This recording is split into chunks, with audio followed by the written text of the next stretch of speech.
So we talk about these elements. Let's turn to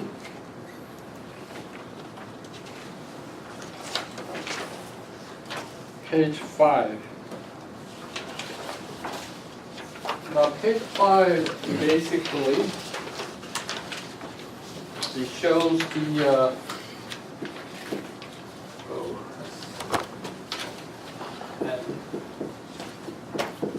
negligence, and element is number 1 duty, number 2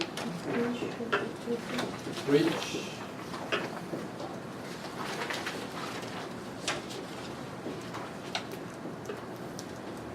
of duty, number 3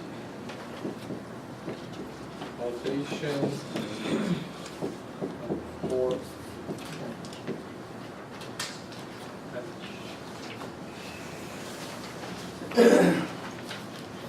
Now, first duty means the owner or somebody. Let's say this was a building, apartment building. In the apartment building,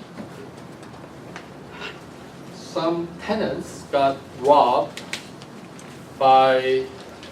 I think somehow this thing is keep moving. Okay. In the apartment building, there's a parking lot. Apartment building and parking lot. And some tenants got robbed by either some neighborhood kids or, anyway, some bad guys. And tenants come to the manager and tell them, "Oh, you're the building owner should be responsible because I got robbed outside." How about the second example? At the bank, customer was actually parked their car on the parking lot, and when they were about to go to the bank, somebody put their knife behind, said, "Money or life." So he got robbed his deposit money. They come into the bank, tell the branch manager, "You are responsible because you didn't put security guard outside." What do you think? Two situations. Is okay? Talk about the bank. Is the bank liable? No. No. How about the apartment? Yeah. Okay. So basically, those are the negligence questions. So duty means the building owner or bank have duty to keep that parking lot of either apartment or bank safe for their tenant or for their customers, right? Breach is basically when the building owner, they do not perform the duty, they breached it. So tenant or the client, customer got damaged because it was causation, no security guard or not enough light and damage. Now, the duty is something very tricky. Duty is basically the building owner basically must have known there was some kind of a danger. Danger or this must be known. If the, let's say apartment building, if there was no other basically crime before, then building owner would not have known it was dangerous. Then they don't have duty. But if in the previous few months there were a couple of incidents that tenants got robbed and they told the apartment manager that because of the light is not basically bright enough, it's too dim, people can just hide behind some car or at the corner, and when tenant walk into a parking lot, they can come in and threaten anytime. So if there was some type of a complaint from then, they are liable. But if there was no other previous accident, then basically it's hard to say the building owner knew there was danger. Same for the bank. If a bank there was a previous accident, then bank manager would have known. So the issue is to prove that building owner or bank manager knew there was a danger. So to prove that, they have to find some accident record. If the building owner or the bank manager knew there was some danger, they had a duty to do something. Duty to put a new light, duty to put a security guard. How about this situation? You walk into Safeway, there was a banana peel on the floor, you step on it, you slam behind, you got hurt. Now you want to file the lawsuit against Safeway. Now of course, when we say negligence, when you file the lawsuit for your automobile accident, you cover for your medical expense, but medical expenses just cover your medical bill, but the more bigger one is pain and suffering. This is big amount. Your medical bill normally could be, let's say 3,000, but pain and suffering is normally 3 times of your medical bill. That's how insurance company calculate your damage. They pay medical bill plus three times of that medical bill, 9,000. They pay that to client if you get into accident. In case of banana peel case, in Safeway, of course they will get their medical coverage because every business have liability insurance. If somebody come into their site, if they get accident, they are covered their the bill. The problem is this: is Safeway liable for pain and suffering? What do you think? Yes or no? Yeah. Yeah? No?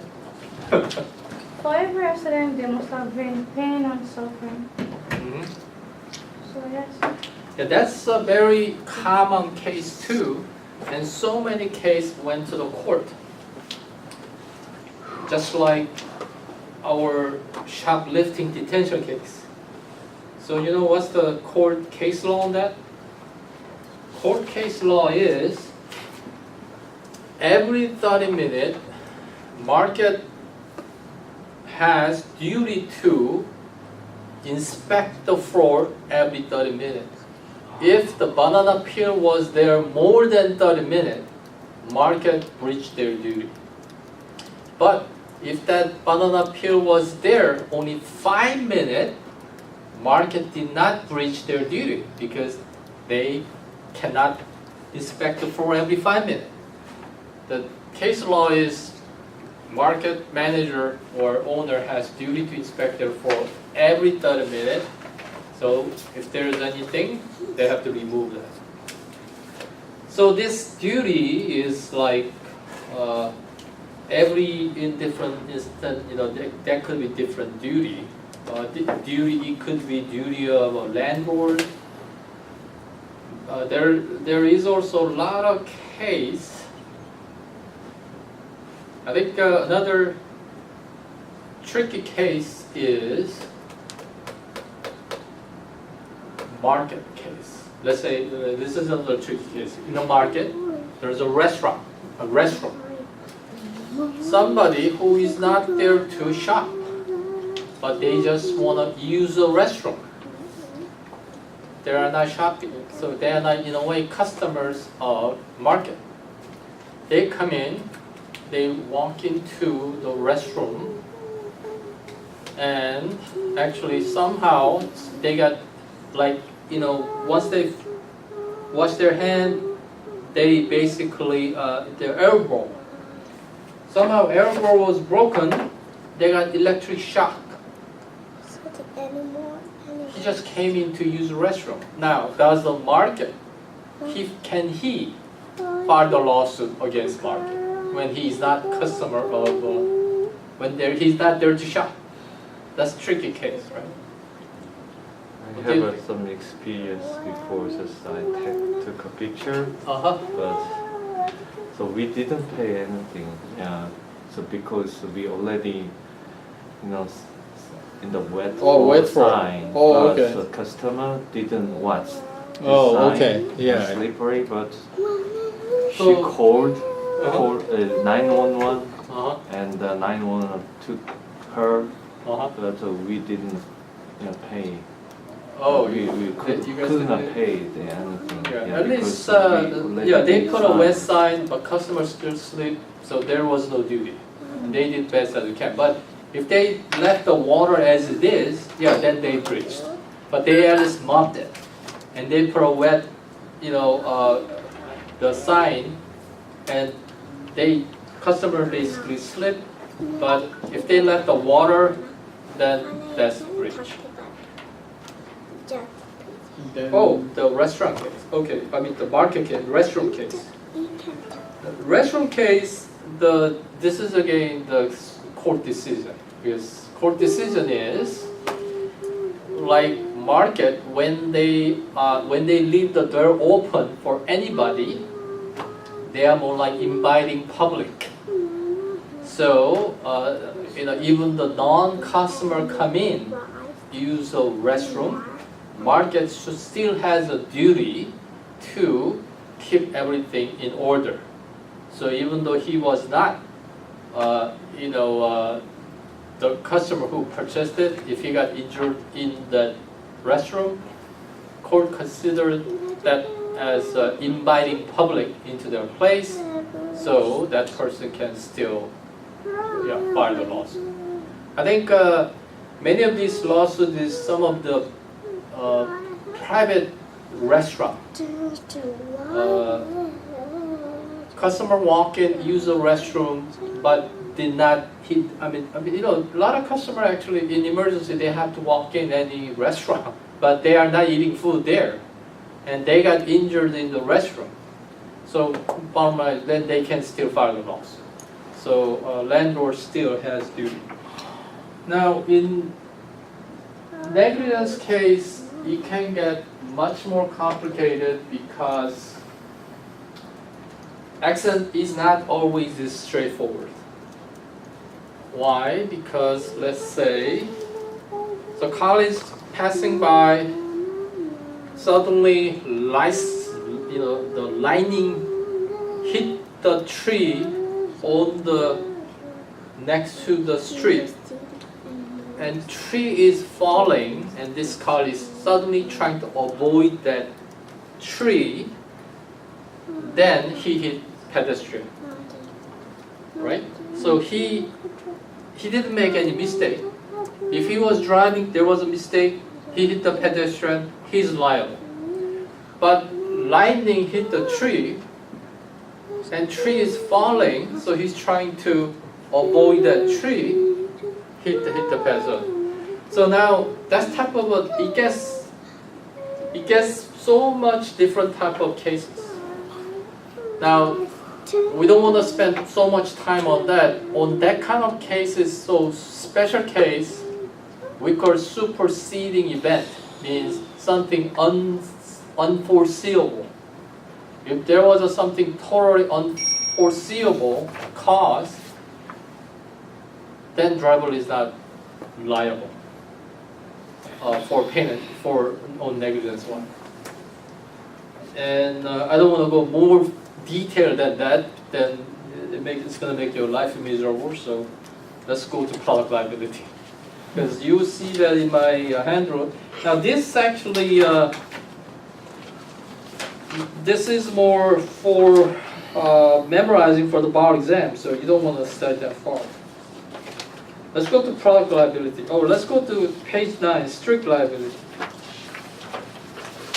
Now, strict liability means you are liable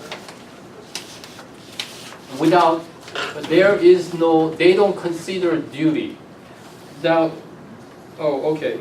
I mean, there is a duty, breach, causation, damage, but strict liability is if you have a wild dog in your home, and you know that he's dangerous, then if he happen to bite somebody pedestrian, you are liable.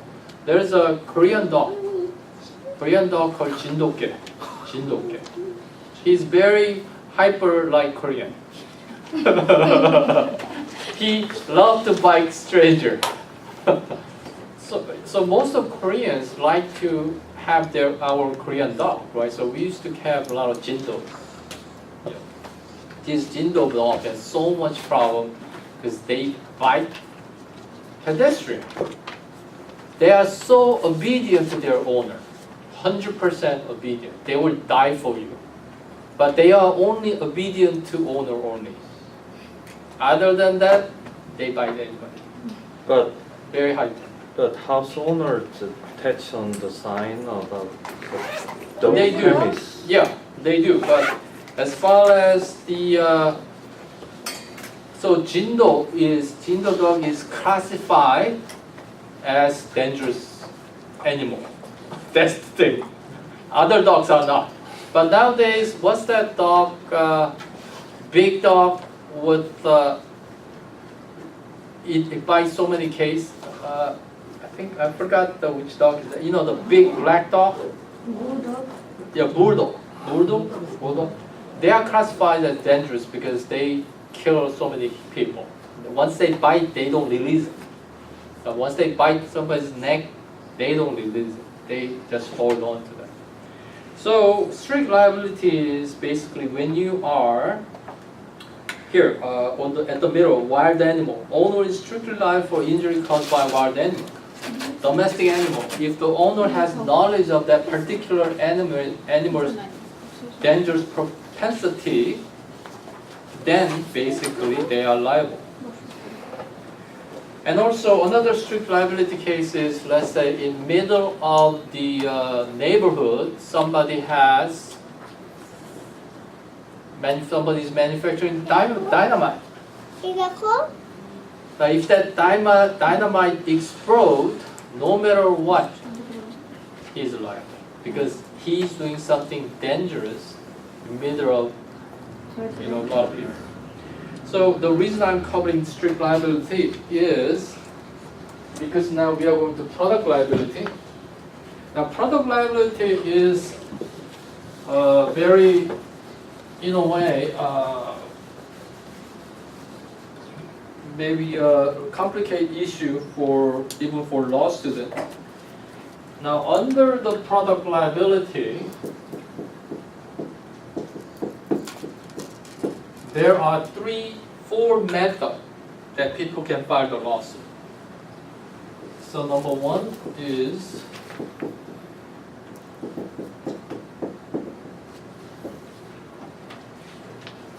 T2 is negligence.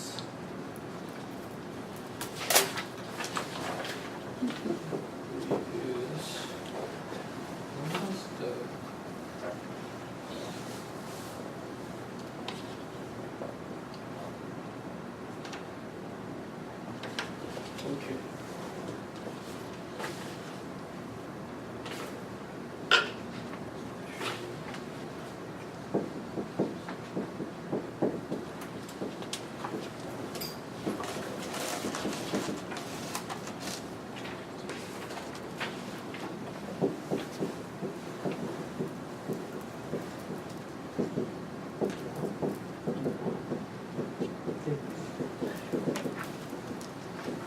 Okay, total are actually 5 product liability cases.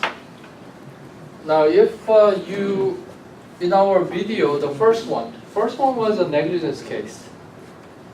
because the hotel owner knew the danger of this, at the pool there is a water suction at the bottom, but if the hotel owner knew that there was a danger, they had duty to replace with something safer.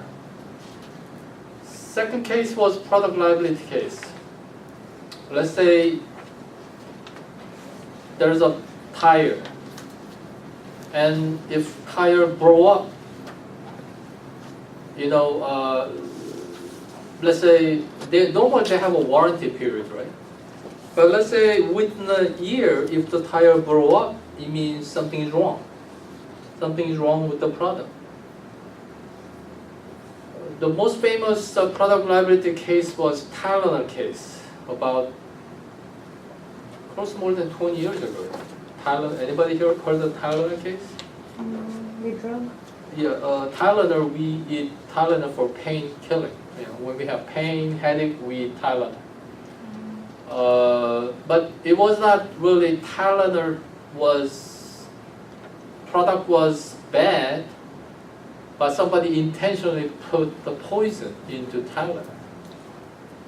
I don't know why, but so a lot of product liability case is in automobile industry. Why nowadays GM are recurring their automobile, because under the GM, I think there was some switch nearby our knee at the front, and people mistakenly hit that switch.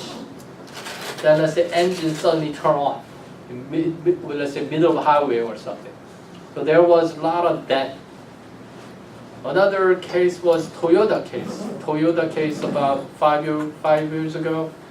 The brake was malfunctioning, but Toyota failed to recall their automobile soon enough. So again, there was a lot of accidents. So whenever, and another, like many cases, like somebody, especially lawnmower, in this country people cut their grasses, run by themselves. Suddenly this engine propeller just pop up and hit somebody's finger and neck. Those are product liability cases. It can kill somebody, it can cut somebody's hand. So under the product liability case, people has choice. So to sue 5 different ways. Probably under the strict liability means, let's say Mercedes-Benz, somebody drive Mercedes-Benz and something failed, brake failed, and let's say he got hurt. So we have normally in our distribution channel, we have a manufacturing, then we have a wholesaler, then we have a retail. So basically, these are distributor. Let's say this can be same for even food, Safeway. Somebody purchased something at Safeway. Somebody purchased the Benz at the Benz A dealer. If something wrong, who is responsible in this chain? Who do you think should be responsible? It was manufactured by Benz manufacturing company. Canned food was also manufactured by the canned food company. Should Safeway be responsible? Should the Benz dealer, they're only retailer, should they be responsible? The answer is everybody is responsible. You can file the lawsuit to anybody. Any. Yeah, you file the lawsuit to Safeway, and Safeway also is responsible. Then what actually will Safeway do? So let's say the customer filed a lawsuit at Safeway. What will Safeway do? Safeway will file another lawsuit to wholesaler. Wholesaler will file the manufacturer. That's chain of lawsuits. So eventually everybody is in. but customer don't have to file the lawsuit against it. So that's called strict liability, means when somebody is distributing the product in this distributed chain, everybody in this distribution chain is responsible. Everybody is. So strict negligence in this case is basically, finding some kind of a mistake in break, some type of food. If there was cockroach, something is wrong. If break is wrong, of course, there's a mistake. So this is pretty easy to prove. Implied warranty and express warranty means, implied warranty is although they did not say they warranty for 5 years. Implied warranty is when somebody buys a new product, it impliedly guarantee that product will be good for a certain period of time, for 6 months or 1 year. Intentional is normally, there is no, who's gonna make the product to hurt customer intentionally? So this intentional hardly work anyway, but normally other than that, basically people can file the lawsuit in 4 different ways.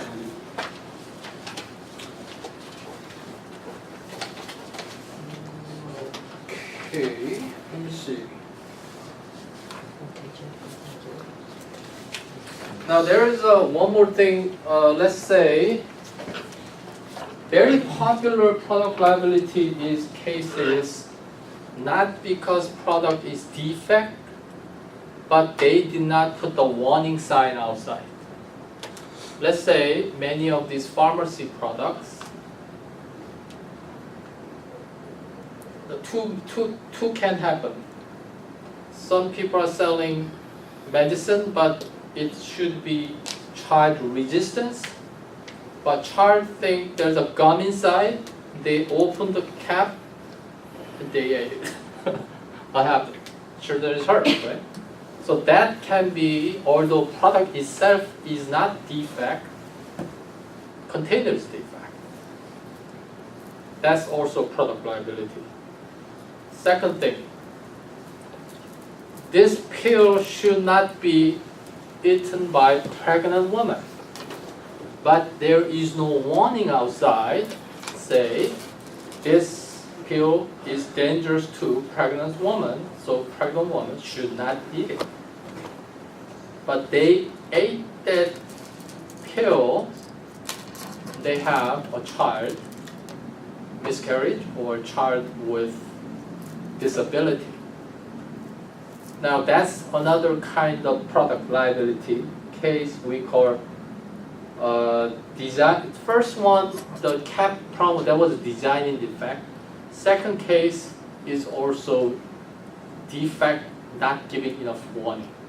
So you see that when you see these any kind, let's say even for the lawnmower machine, let's say there was no warning sign say do not put your hands in there when engine is running. Now just putting that sign, maybe it at least gave the warning, but if they don't put that warning and people can put their hands in there, they get hurt, they are also liable. So product liability can be product itself is bad, or container is problem, or not enough warning. So 3 different type of cases.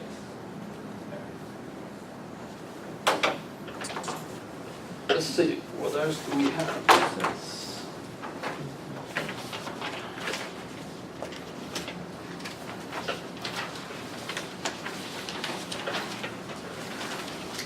Okay, yeah, let's talk about this intellectual property.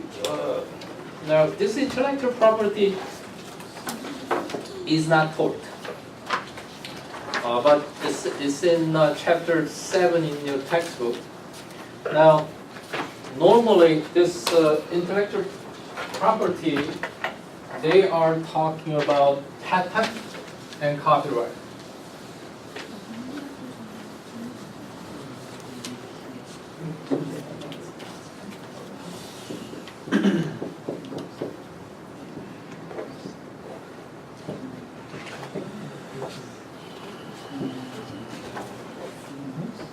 Now we have a patent law and copyright law, and normally when somebody invent something, they will file for patent.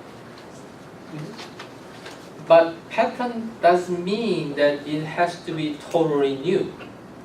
It can be new modification of existing made products.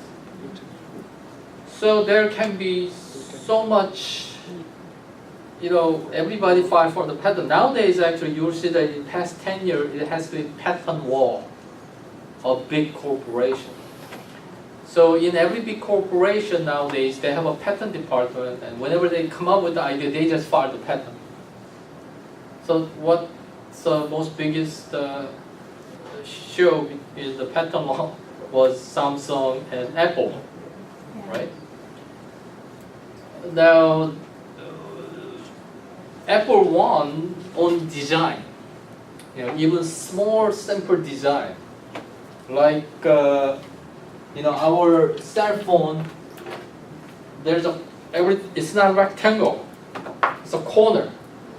Apple filed the patent on that too, and they won. But they didn't win in Japan or other country, but US they won because jury are Americans.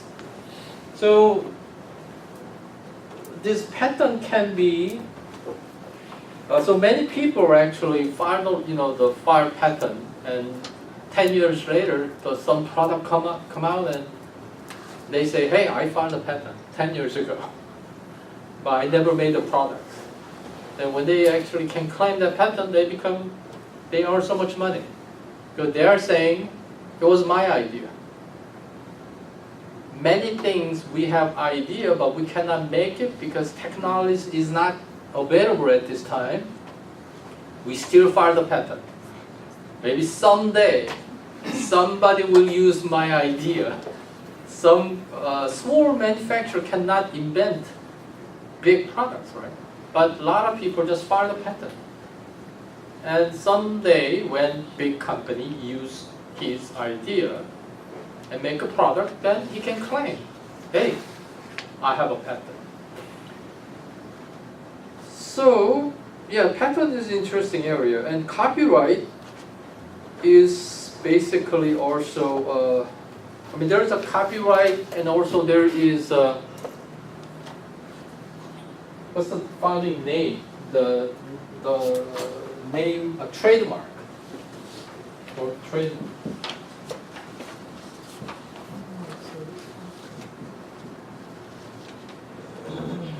Now, all three law,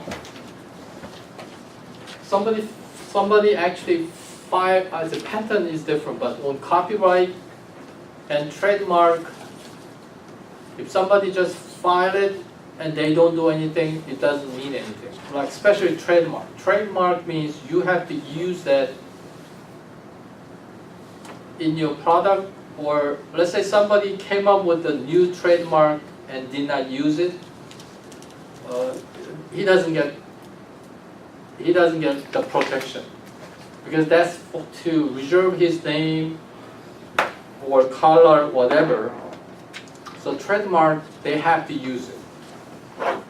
Copyright is more for when somebody write a book, they actually file the copyright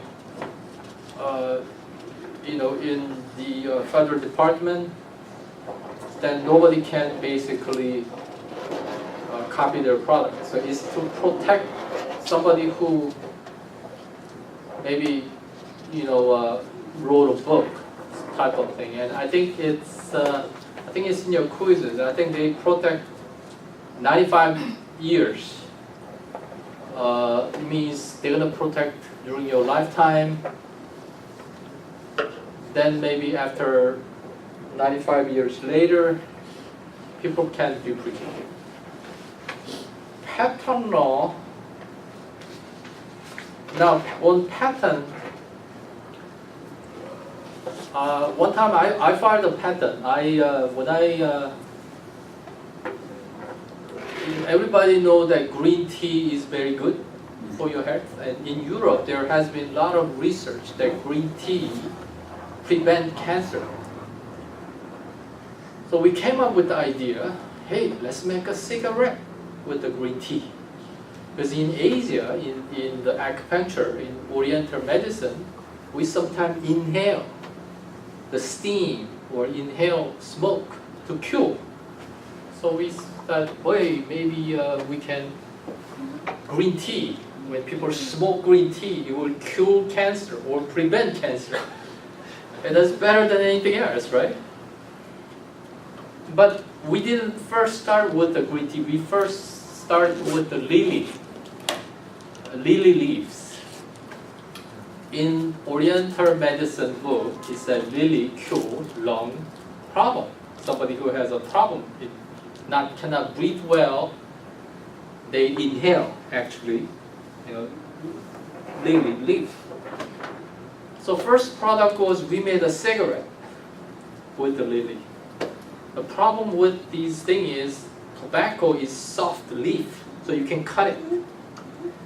Lily leaf and green tea, I'm not sure if lily leaf is very hard. And this green tea, it cuts off when you cut it. So first thing we have to do is we have to find a way. How are we gonna make it soft? Paper. How do we make cigar? We make a paper. So we use the same concept. So we ground it first. Then we make a paper. We put some glue. Just like cigar. That's how we make a cigar. Unless, they sometimes they make it with the original leaf, but the big manufacturer, they ground it and they make a cigar, big paper, and they cut it. So that's what we did with lily leaf first. So of course we had an investor.